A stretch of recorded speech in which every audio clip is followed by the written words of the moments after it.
నమస్తే అన్న, అందరికీ నమస్కారం.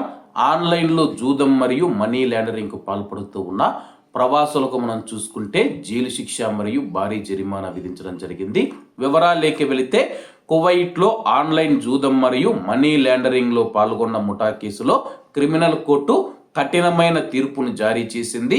ఒక మహిళ మరియు బ్యాంకు ఉద్యోగితో సహా అనేక మంది ప్రవాసులకు 10 సంవత్సరాల కఠిన కారాగార శిక్ష మరియు 10 లక్షల దినార్ల జరిమానా విధించబడింది. మినిస్ట్రీ ఆఫ్ ఇంటీరియర్లోని యాంటీ టెర్రరిజం మరియు మనీ లాండరింగ్ విభాగం నిర్వహించిన ఖచ్చితమైన దర్యాప్తు మరియు అలాగే ఆపరేషన్ ఆధారంగా ఈ నిర్ణయం తీసుకోబడింది. అలాగే అదనంగా ఒక దిగుమతి సంస్థకు మనం చూసుకుంటే భారీగా జరిమానా విధించబడింది.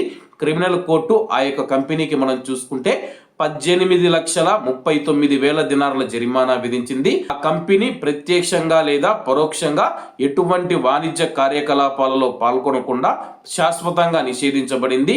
అధికారిక గెజిట్ కువైట్ ఆలయంలో తీర్పును ప్రచురించాలని కూడా కోర్టు ఆదేశించింది.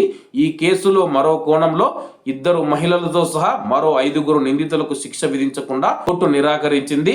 అలాగే 1 సంవత్సరం పాటు మంచి ప్రవర్తనను కొనసాగించాలనే షరతు పైన ఒక్కొక్కరికి 500 దినార్ల బెయిల్ పైన విడుదల చేశారు. ఈ కేసు యొక్క ఈ విభాగం జూదం వెబ్సైట్ యొక్క ముఠా కార్యకలాపాలకు సంబంధించిందని చెప్పేసి ప్రస్తుతం కువైట్లో మనం చూసుకుంటే ఆన్లైన్లో అయితే ఇస్పెటాకులని చెప్పేసి జూదం అయితే ఎక్కువగా ఆడుతూ ఉన్నారన్నమాట.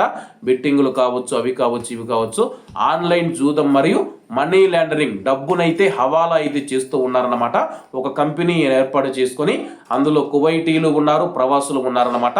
వాళ్ళందరినీ పట్టుకున్న తర్వాత కోర్టు ముందు హాజరుపరచగా విచారించిన కోర్టు మనం చూసుకుంటే 10 లక్షల దినార్ల జరిమానా మరియు అలాగే 10 సంవత్సరాల కఠిన కారాగార శిక్ష విధిస్తూ తీర్పునిచ్చిందనమాట.